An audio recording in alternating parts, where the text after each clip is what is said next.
3주차 두 번째 시간을 이어가겠습니다. 우리 전 시간에 어찌됐든 간에 매도인 값과 매수인 을 사이에 체결된 저 매매 계약이 유효일 수 있고 무효일 수 있다. 그러면 저 계약이 만일에 유효라면 저 유효의 의미를 풀어 쓴다면 당사자가 원하는 법률 효과가 발생합니다. 그런데 값과 을이 체결한 저 계약이 무효라면 당사자가 원하는 법률 효과가 발생하지 않습니다. 이 의미입니다. 그런데 제가 유효 무효를 설명하면서요 항상 나누어 봐라. 그래서 자 이행하기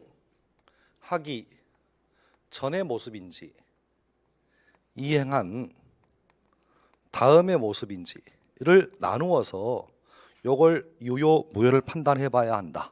그래서 쉬운 말로 봅니다. 이행은 했다. 이 말의 의미는 뭐냐면 자 이런 얘기입니다. 매수인 을 앞으로 소유권 등기가 이전되었다는 얘기입니다. 또 매도인 갑 앞으로 잔금까지 매매대금이 입금이 되었다는 얘기예요. 계약이 끝났다는 얘기예요. 그렇죠? 이행 후라의 의미는 그러면 저 계약의 결과에 따라 가지고 매수인 앞으로 소유권 등기가 넘어갈 수 있고요. 저 계약의 결론에 따라 가지고 계약금, 중도금, 잔금이 이전될 수 있다. 입금될 수 있다. 그러면 그렇게 되었다. 이행 끝났다라는 겁니다. 이행 끝났을 때 그 계약이 만일에 유효인 경우라면 계약을 체결해서 매수인의 의도는 뭐예요? 유효라면 예 맞습니다. 매수인 을은 유효하게 소유권을 취득한다는 얘기예요. 또 매도인 갑도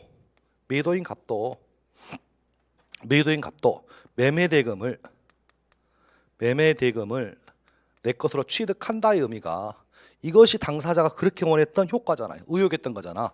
매수인들은 돈을 줘서라도 소유권을 취득하는 게 목적이었고 매도인은 집을 팔아서라도 매매대금 받는 게 목적이었으니까 저게 가장 이상적인 계약이 유효일 때 의미다. 그런데 문제는 이겁니다. 계약이 무효랍니다. 그러면 무효가 될 수 있는 경우는 민법 총칙상 여러 가지가 있는데 어찌됐든 간에 그중 하나의 사유에 의해서 계약이 무효랍니다. 근데 계약은 무효인데 등기가 넘어왔답니다. 그러면 결과적으로 매수인을은요 등기는 넘어왔지만 결론만 얘기하면 효과가 발생하지 않으니까 소유권을 취득하지 못한다는 얘기가 돼버려요. 지금 즉 서류상 소유권 이전 등기는 매수인 을 앞으로 소유권 등기는 끝났지만 자신이 원했던 소유권 취득은 발생하지 않는 얘기입니다. 여기서부터가 이제 민법 처음 우리 민법 어린이들 여기서부터가 이제 문제가 생깁니다. 아니 그러면 지금 상황에서 계약을 체결해서 매수인 을 앞으로 소유권 등기가 끝났습니다. 그런데 계약이 무효랍니다. 그러면 매수인 을은 이런 문제가 있습니다. 아니 등기가 끝났으면 얘 거 아니에요? 아니에요. 법적으로 얘 거 아니라고요. 지금 서류상 등기는 매수인 을 앞으로 넘어왔지만 이게 매수인 게 아니라고요. 지금 그러면 결과적으로 매수인 을은 자기가 원했던 법률 효과를 의미하는 소유권 취득을 못하는 얘기가 돼요. 지금 또 내지는 매도인 통장에 매매대금 1억 원이 제가 1억을 모릅니다. 1 하나 더 했어야겠네. 1억 원이 입금됐어. 그럼 이 돈은 얘기 아니라고요. 지금 이 얘기예요. 지금 매도인 갑은 매매대금을 취득하지 못합니다. 그러니까 쉽게 표현하면 내 통장에 돈이 들어와 있어. 내 돈이 아니라고요. 지금 그러면 어떻게 할 거냐 그 얘기야. 등기는 넘어와 있고 매매대금 내 통장에 들어와 있는데 계약이 무효랍니다. 어떻게 할 거냐. 그래서 여기서 이제 문제가 발생하는 거예요. 지금 토해내야죠. 토해내야 한다. 참 이런 거 쓰기가 토해내야 한다. 내게 아니니까. 그래서 우리는 이걸 전문용어로 부당이득이라 불러요. 무슨 이득? 부당이득. 그럼 끊어볼 거예요. 자, 이득은 이득인데 부당한 이득이야. 그러면 부당한 이득의 반대말은 정당한 이득이에요. 정당이득. 물론 법적으로는 정당한 이득이라는 말은 없습니다만은 그럼 부당이득의 의미 이해하시죠? 이득은 이득인데 내가 이득을 취했어. 즉 내 앞으로 등기가 넘어와 있으니까 넘어와 있잖아요. 지금 내 통장에 1억이 들어와 있잖아요. 지금 그러면 이득은 이득이 맞는데 이게 정상적인 이득이 아니라고요. 지금 부당한 이득이다. 이런 부당한 이득은 돌려줘야 한답니다.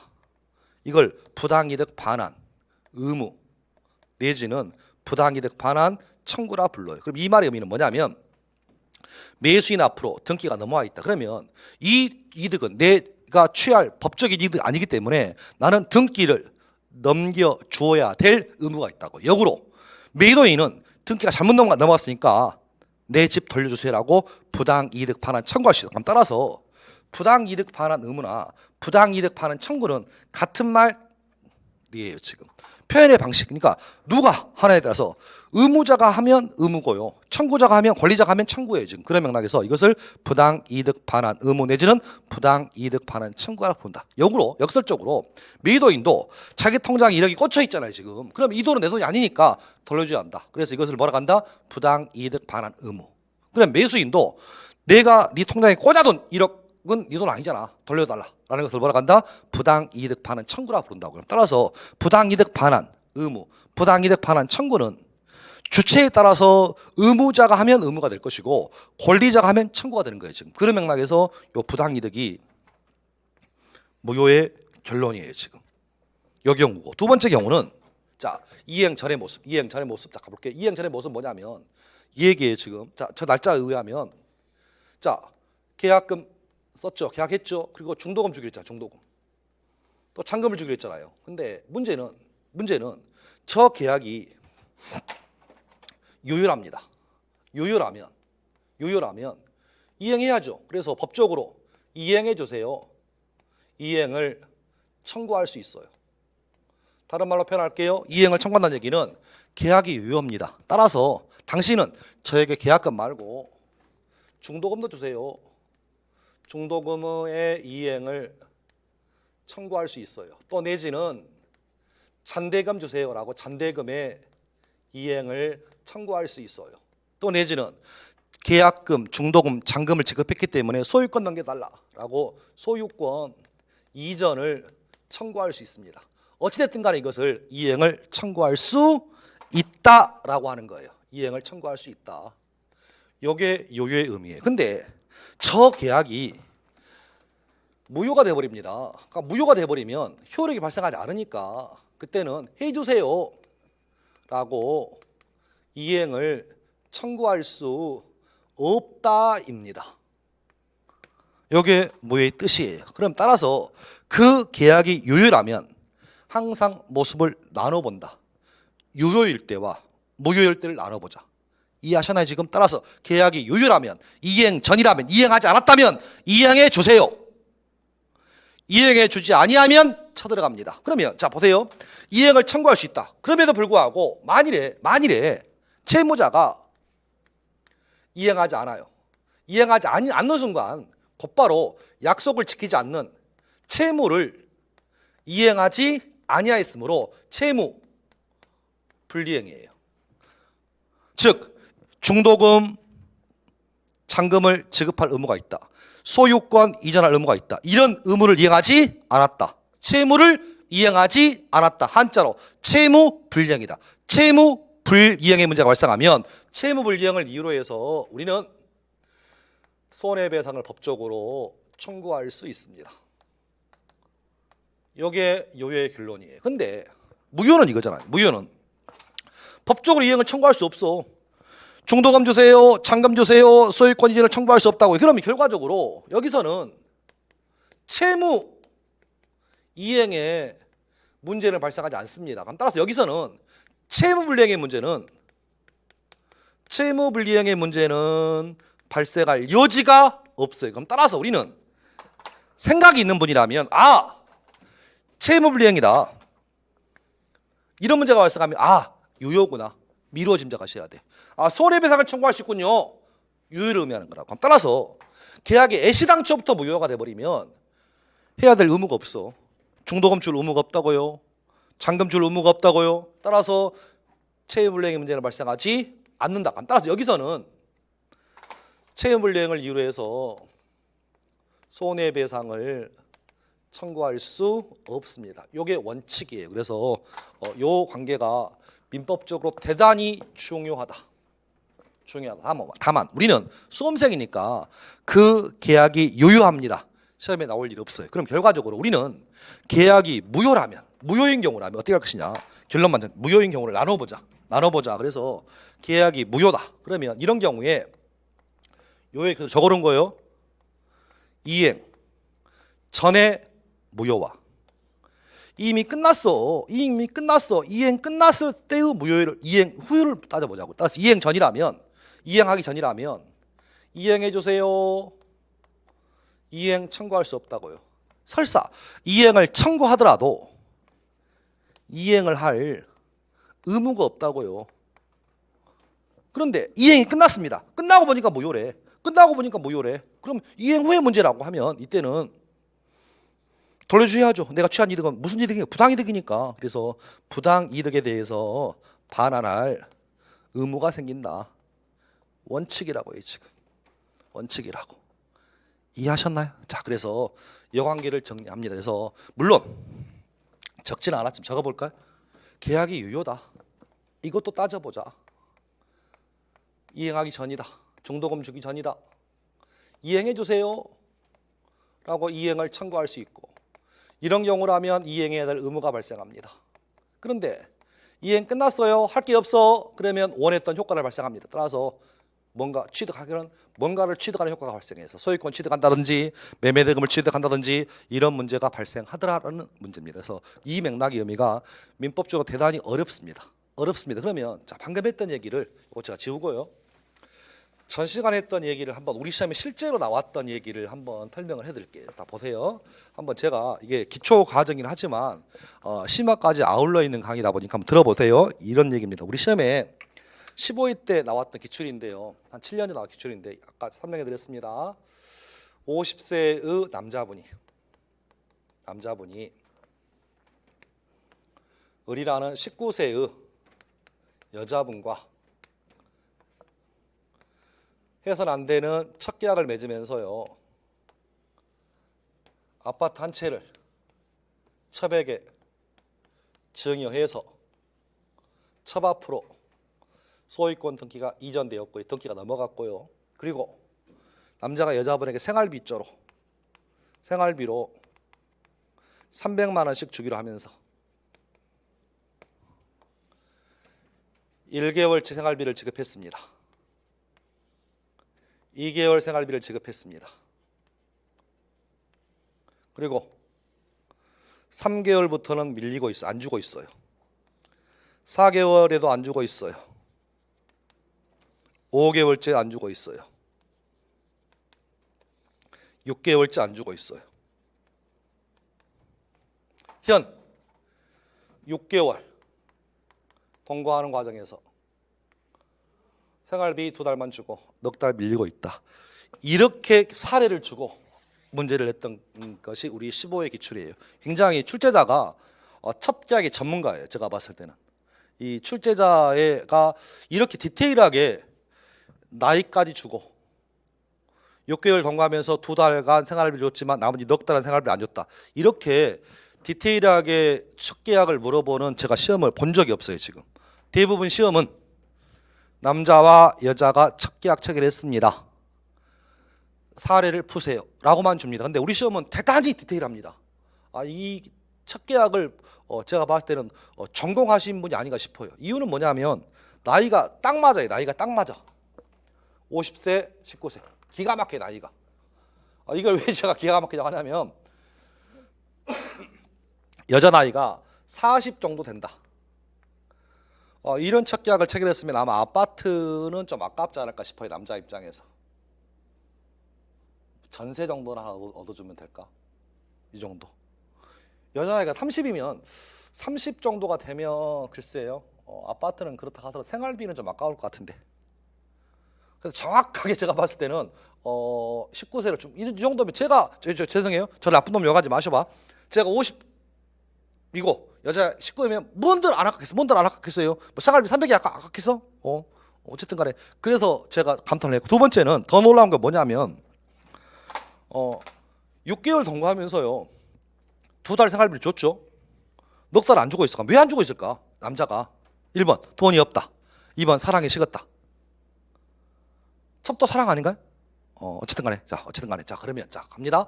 자, 이 출제자가 의도를 알고 있는 거지. 사랑의 유효기간이 2달인 것을. 2달 동안 사는 동안에 진짜 깨가 쏟아지니까 뭔 돈이 아깝겠어요. 근데 살다 보니까 이제는 뭐 기어 오르는 거죠. 기어 오르는 거죠.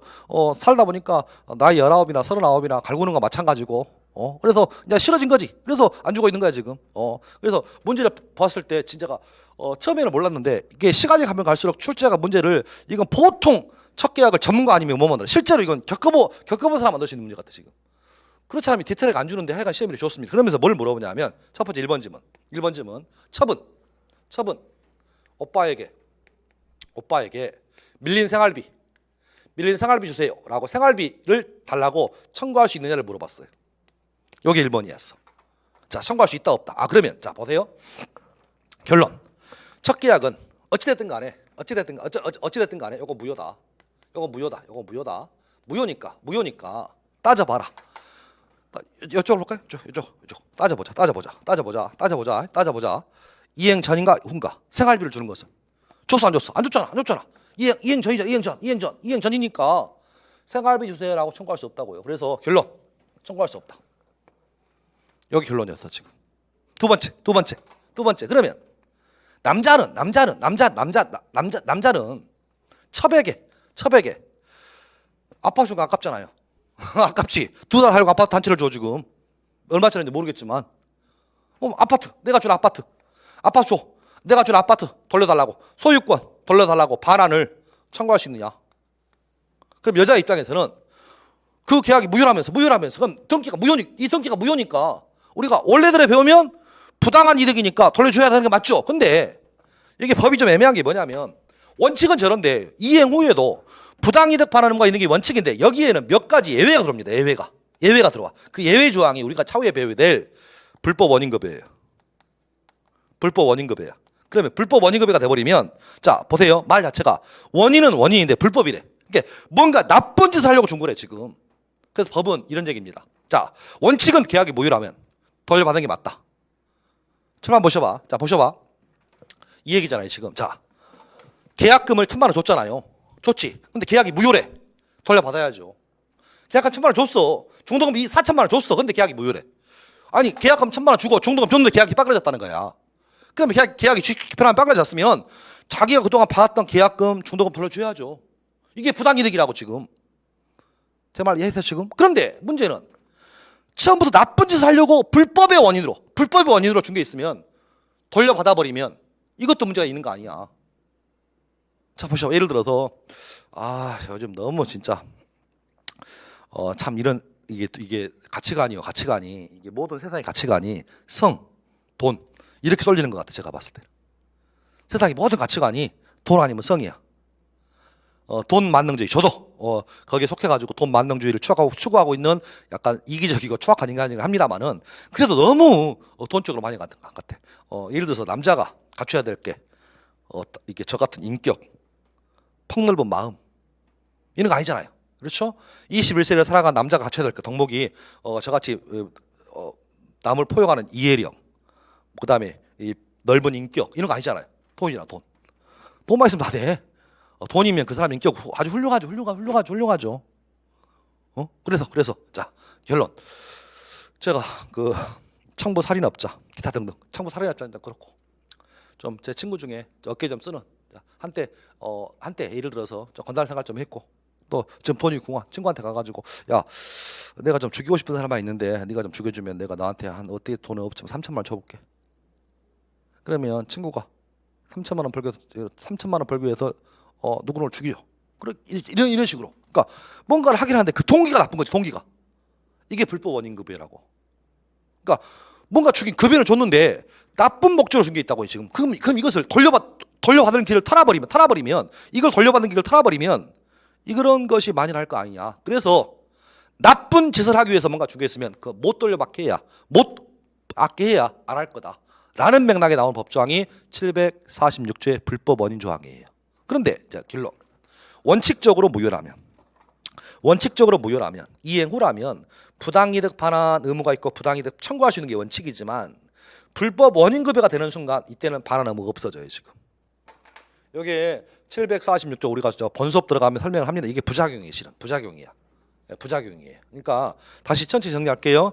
원칙적으로 무효라면 내가 준 거 돌려받을 수 있다. 그런데 내가 준 목적이 불법한 원인에 의해서 뭔가 준 게 있다면 그건 못 받는다가 결론이에요. 물론 불법 원인이라고 하는 것 자체는 굉장히 한정적이에요. 여기서 말하는 불법은 위법의 개념이 아니에요. 법을 어긴다의 개념이 아니야 지금. 그러니까 약간 이게 어감이 약간 차이가 좀 있잖아요. 자 보셔봐. 위법의 의미는 법을 어긴 거잖아. 위법이니까. 근데 불법은 요 위법과 개념이 달라요. 약간. 그러니까 민법적으로 처음 오신 분들 가장 헷갈리는 게 뭐냐면 물론 사회생활에서는 위법과 불법을 동일시하는 경우가 대부분이에요. 근데 민법적으로는 좀 특정한 분야에 들어가 버리면 위법과 불법의 개념이 달라요. 지금. 위법은 법을 어긴 거고 불법은 법이 아닌 거지. 법이 아니잖아요. 지금. 그래서 약간 개념이 다르다 해서 일단은 그 정도의 뜻만 좀 보시고 그래서 교재를 좀 잠깐 살펴보면 교재를 좀 찾아볼게요. 제가.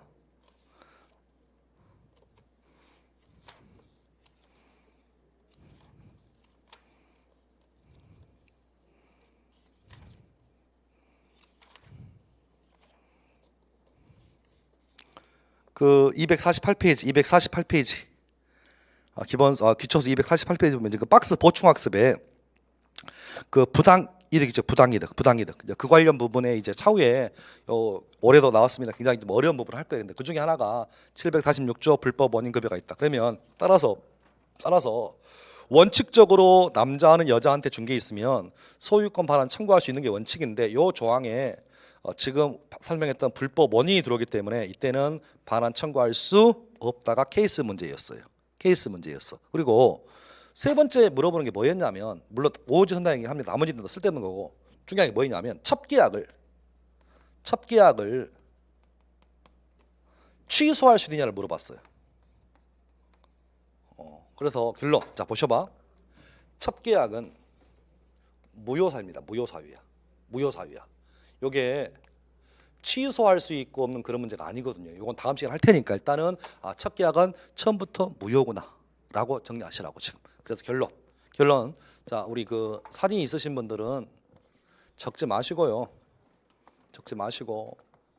카메라에 보이는 요 그림을 일단 한번 좀 찍어두시고 시간 날 때마다 카메라에서 사진으로 좀 봐두세요. 그러니까 제 얼굴 안 나오게. 그래서 우리는 앞으로 민법 총칙할 때 유효 무효를 굉장히 많이 할 거예요. 근데 그 중에 무효 중에 항상 무효가 나오면 여러분은 따지셔야 돼. 이행 전의 모습인지 이행 후의 모습인지를 따지시라고. 이걸 안 따지고 무효. 택도 없이 점수 안 나옵니다. 점수 안 나와. 항상 제가 무효입니다 라고 했다면 여러분은 분명히 자연스럽게 계약이 무효인 경우라고 할지라도 따져봐야 한다. 분명히 케이스는 줄 것이다. 자, 중도금 안 줬습니다. 잔금 안 줬어요. 그럼 이행 전의 모습이구나. 중도금 줬습니다. 잔금 줬습니다. 등기 넘어갔습니다. 이행 후의 모습이구나. 실무가 그렇다고요. 제 말 이해하셨나요 지금? 그러니까 제 얘기는 뭐냐면 우리가 무효의 개념을 아예 처음부터 빠그러졌다 그런 개념이 아니라고요. 할 건 다 했는데 나중에 보니까 무효라는 거야. 이럴 수 있어요 지금. 예를 들어서 당사자끼리 계약을 다 했어. 그런데 당사자가 미처 파악하지 못한 법을 위반한 거예요 지금. 하지 마. 법을 위반한 거야. 아닌 얘기로 저도 법 전공이긴 합니다만 저도 모든 법을 알지 못해요. 모든 법을 모른다고요. 저도 세상에 무수히 많은 법이 있는데 제가 요즘 그 느끼는 게 뭐냐면 우리 예를 들어서 자꾸 이런 얘기를 하는 게 좀 죄송스러운데 제가 이제 부업으로 중개업을 하고 있는데 중개업소에 앉아 있으면 저보다 더 빠삭하신 분들이 손님들이 계세요. 너무너무 제가 쥐구멍 들어가서 숨고 싶어요 진짜로. 나름대로 자부심 가지고 그래도 뭐 인류법대는 아니지만 삼류법대 나와가지고 그래도 법을 전공했고 그리고 민법 강사고 기타 등등. 그러면 여러분보다는 최소한 내가 법은 한 글자도 안다라고 자부심을 느끼고 있던 그렇게 자긍심이 자존감으로 살고 있었는데 저를 뭉개는 듯한 손님들이 간혹 계세요. 나보다 빠삭해. 그 전문 분야 그 분야는 솔직히 얘기하면 뭔 얘기를 하고 싶냐? 계약이 문제가 없는 줄 알았다. 그래서 계약금 주고 중도금 주고 잔금을 치르고 소유권 넘겨받았다. 그런데 지금 와서 보니까 그 계약이 법을 위반한 경우가 덜어 있습니다. 미처 법을 못 본 거예요 지금. 이런 경우가 실무에서 굉장히 많을 수 있습니다. 또 애시당초부터 안 되는 계약이었어. 그런데 어떻게 되겠지 하고 진행을 해. 근데 결국은 안 됐어. 이럴 때 문제가 발생하는 거라고요. 절대로 계약이 정상적으로 유효라면 법원 갈 일이 없습니다. 법원 갈 일이 없어. 아닌 얘기로 예를 들어서 누군가가 제 통장에 차고성금이라고 들어보셨죠? 계좌번호를 잘못 써가지고 예를 들어서 제 통장에 나도 모르는 돈 10만 원이 들어왔어. 그럼 제가 10만 원 들어왔으니까 오 10만 원, 오 땡큐 하고 돈을 써버릴까요? 10만 원 이게 뭔 돈이지? 잘못 들어온 것 같은데 제가 찾아줄까요? 여러분 어떻게 하시겠어? 여러분 통장에 10만 원 꽂혔어. 1000만 원 꽂혔어. 1억이 찍혔어. 어떻게 하실 거야? 일단 쓰고 본다. 2번. 나중은 모르겠고 아니 나중은 모르겠고 일단 쓰고 본다. 1번. 2번. 주인 찾아준다. 어떻게 하시겠어? 여러분 100% 1번이에요. 2번은 아니야. 찾아줄 생각을 안 해. 근데 역으로 따져볼게요. 버튼 하나 잘못 눌러가지고 계좌번호 잘못 하나 눌러가지고 보냈어. 10만 원 보냈어. 똥줄 타요 안 타요? 찾기도 쉽지 않아. 찾기도 쉽지 않아요. 또 그 차고성금 하게 되면 은행한테 가서 또 알려주지도 않아. 은행은 또 그 사람이 누군지도 알려주지 전화번호도 안 알려줘. 자기들끼리 연락을 해. 연락을 또 해. 근데 예를 들어서 제 통장에 10만 원 꽂혔는데 은행에서 전화가 왔어요. 저희가 모르는 전화번호 받아 안 받아? 안 받아. 안 받아 안 받아 안 받아 안 받아 안 받아. 그리고 전화 좀 젊은 사람 척하니까 은행에 27금 내기 찍히지만 우리 할머니 할아버지들 같은 경우 통장에 찍혔어. 10만 원 들어올지도 몰라. 근데 이상한 전화 문자가 왔어. 뭐 내 통장에 10만 원 꽂혔대. 믿어 안 믿어? 스팸이구나. 또 안 눌러. 그럼 의도치 않게 10만 원 이제 안 받은 거 돼버린 거야 지금. 그러면 또 내용 증명 보내고 공시 제고하고 쓰는 순간 뭐 절도죄래 뭐 3, 4개월이야. 이런 문제가 발생할 수 있다고 실무에서.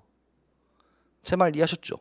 그러니까 예를 들어서 결과론적으로 우리는 정상적인 걸 배우지 않는다. 뭔가 문제가 발생하면 거기서 뭐 이상한 게 발생했을 때 어떻게 처리할 것이냐를 배우는 게 민법이라고요 지금. 그래서 우리는 앞으로 1년 동안 이거 할 거예요. 자 여러분 1에 1에서 무효입니다. 1에 1에서 무효입니다. 1에 1에서 무효입니다. 푸세요. 그러면 따져보시라고요.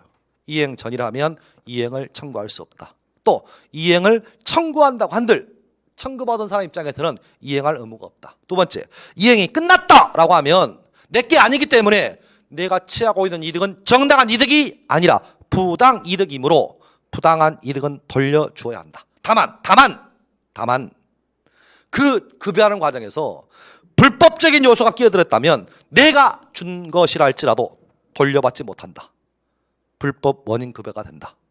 이 관계를 좀 정리해 두시면 좋겠습니다. 그래서 이 교시는 이렇게 마무리하고 이제 다른 얘기. 그럼 선생님, 아니 이렇게 단순하다면 단순히 무효 사유만 외우면 되겠네요. 예, 맞아요. 근데 문제는 이거예요. 자, 우리 민법은 경우에 따라서 취소할 수 있다라는 규정을 두고 있습니다. 그러면 이러이러한 계약을 취소할 수 있다는 규정을 두고 있어요. 그러면 요 취소의 의미가 뭐냐? 취소의 의미가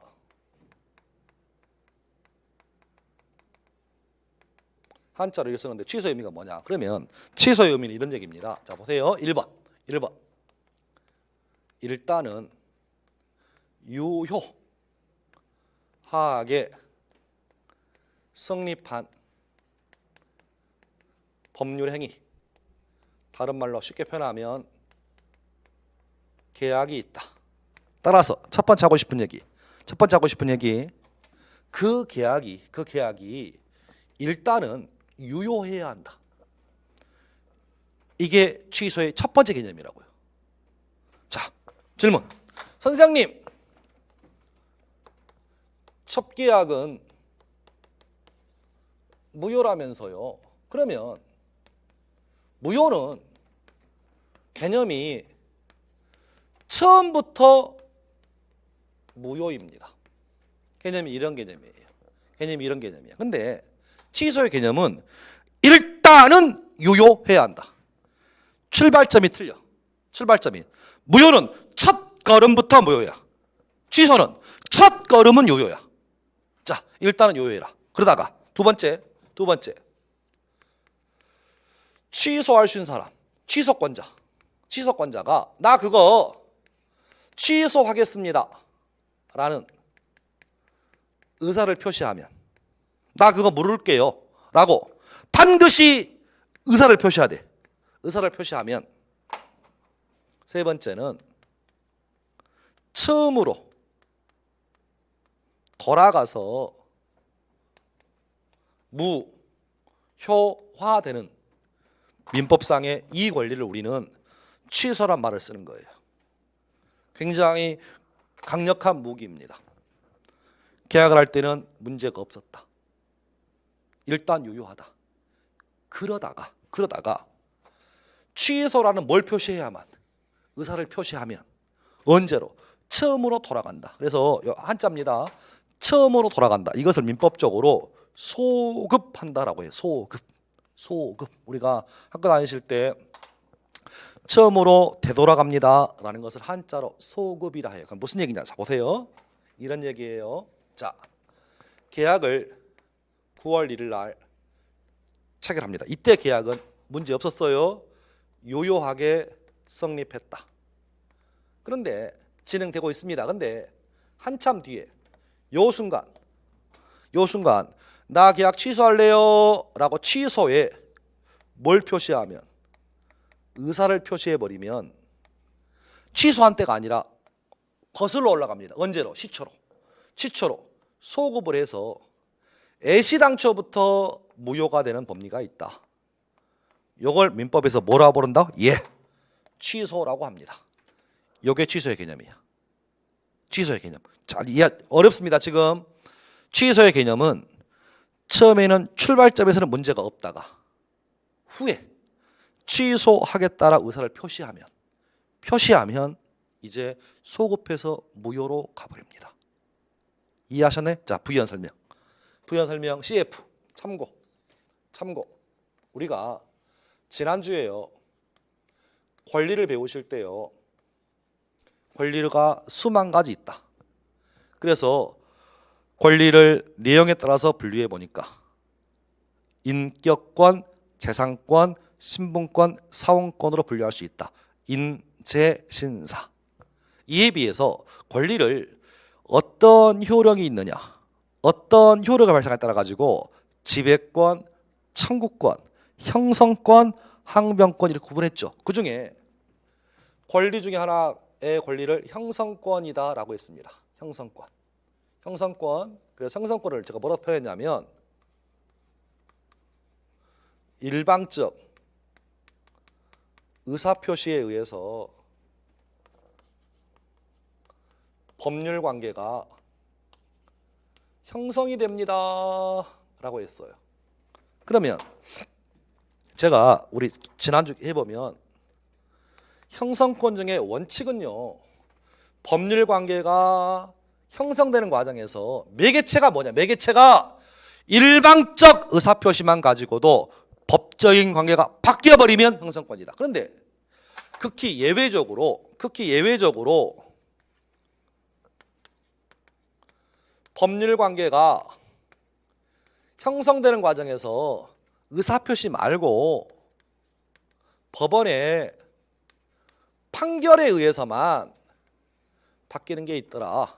그래서 제가 쉬운 말로 좀 이해를 돕기 위해서 그런 게 어떤 게 있느냐, 그래서 법원의 판결에 의해서 뭔가 바뀝니다 라는 권리 혹시 아세요? 예, 맞습니다. 이혼할 때 쓰는 재판상 이혼권 같은 경우가 판사님이 두 분은 도저히 정상적인 가정생활을 영위하기 힘드니까 이혼하세요라고 땅 때리는 순간 남는다고요.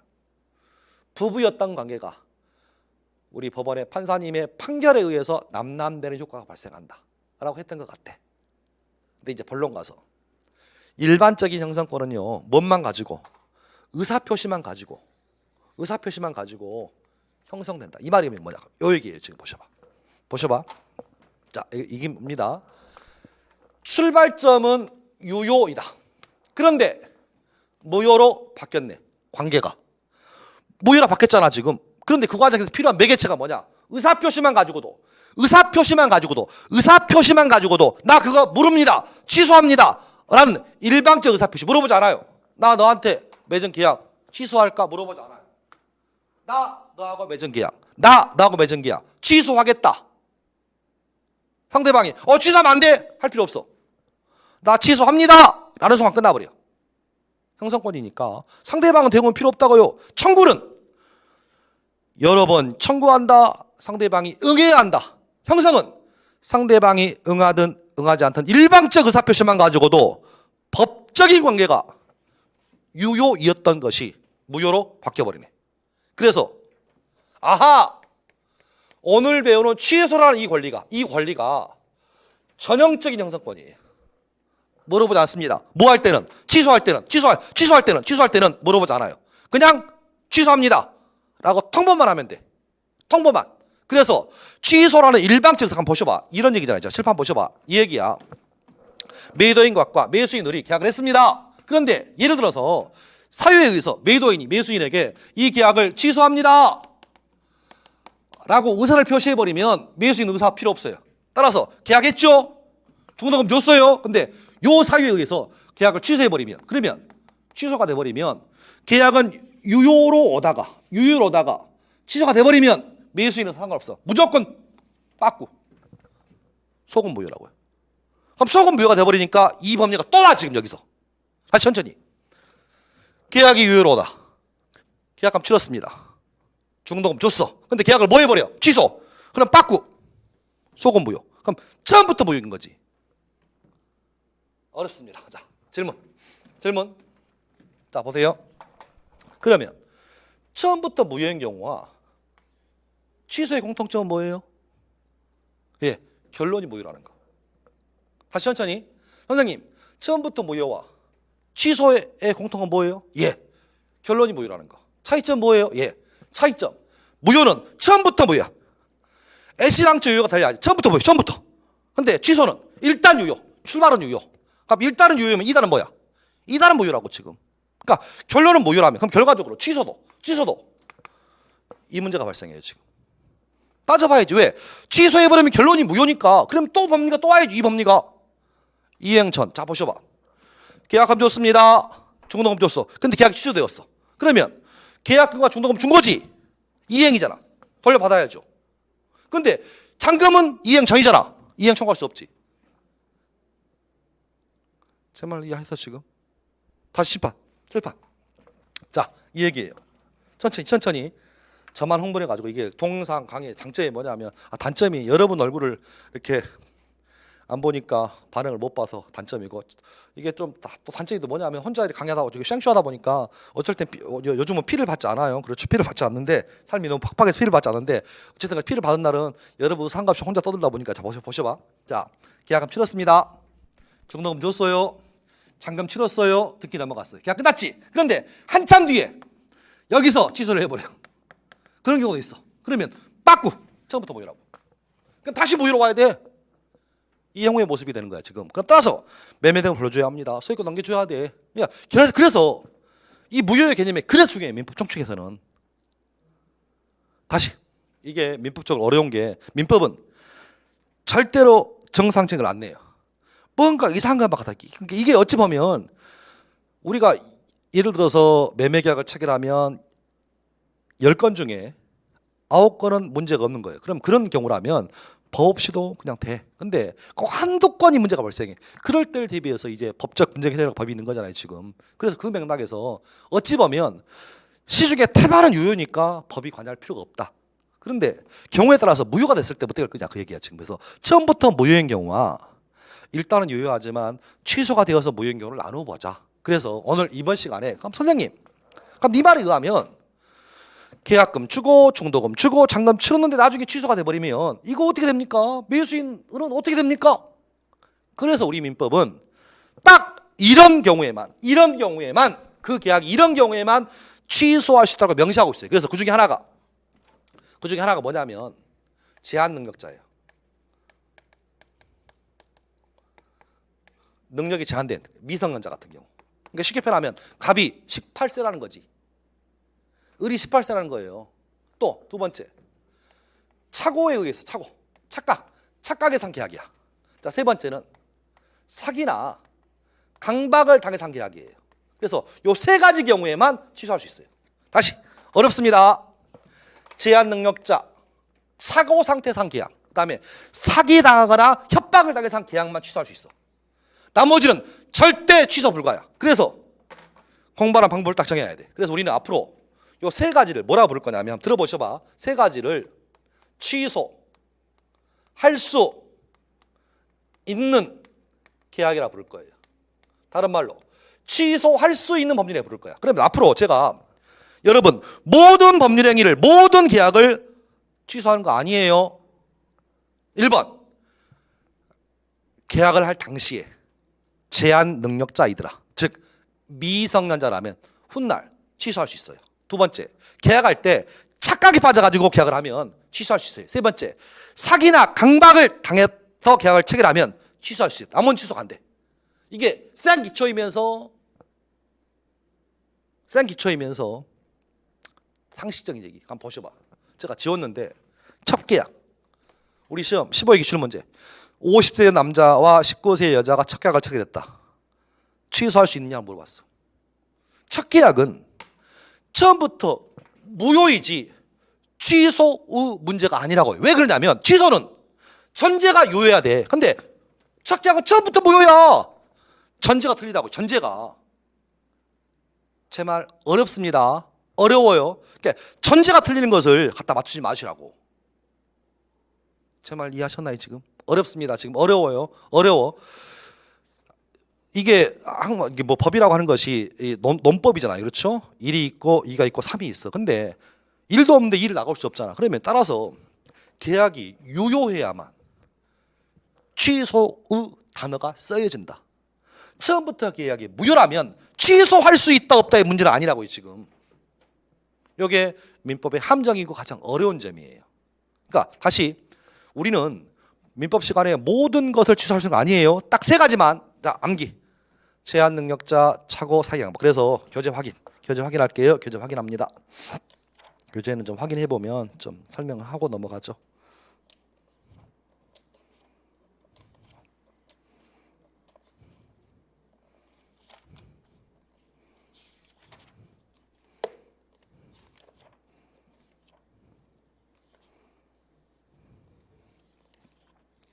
그 228페이지 보면 박스 있죠. 박스. 그러니까 오늘은 이 박스만 좀 보시죠. 박스만. 그래서 취소할 수 있는 법률 행위다. 그러면 보셔봐. 취소 안 할 수 있다는 얘기잖아요. 취소해야 한다가 아니잖아 지금. 취소할 수 있다. 그러면 안 할 수도 있는 거지. 안 하면 유효인 거죠, 그죠? 근데 그래서 세 가지 암기. 미성년자 같은 사람 우리는 능력이 제한됐다 면서 제한 능력자의 계약을 취소할 수 있고요. 착오 상태상 계약 취소할 수 있고 사기 강박을 당한 상태상 계약도 취소할 수 있다. 이 세 가지만. 그래서 우리는 앞머리만 따가지고 착, 사, 강. 물론 요즘은 그렇게 나오지 않지만 이건 꼭 좀 구별할게요. 우리가 본 수업 들어가면 민법에는 이러이러한 경우는 취소고요. 이건 해제다. 그래서 쉽게 표현하면 우리 과라 가신 분들, 우리 작년 시험에 과라 가신 분들은 무효 사유와 취소 사유와 해제 사유를 구분 못해 떨어진 분이 상당수예요. 실제로 우리 수험생 2만 명 중에서 무효가 뭐고 취소가 무엇이고 해제가 무엇인지도 구별 못한 상태에서 시험 보신 분이 제가 봤을 때는 60% 이상 돼요. 실은. 그러니까 오늘 우리는 무효 사유는 다 배우지 않았어요. 근데 이 교시의 포인트. 어느 것만 취소한다고요? 제한 능력자의 계약, 착오에 의한 계약, 사기 강박에 의한 계약만 취소한다.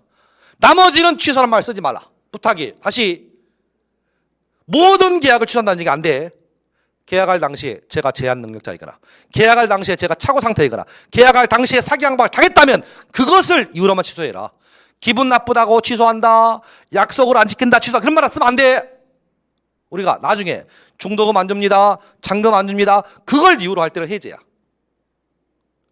절대로 중도금 안 줍니다 라고 했을 때 취소한 말 쓰지 마시라고. 왜? 형성권이다 보니까요. 형성권이다 보니까 일방적 의사표시만 가지고도 상대방이 원튼 원치 않든 법률 관계가 요요에서 무효로 바뀌어버려요. 그러니까 법은 엄격해. 형성권 자체가 상대방한테 대단히 가혹한 권리입니다.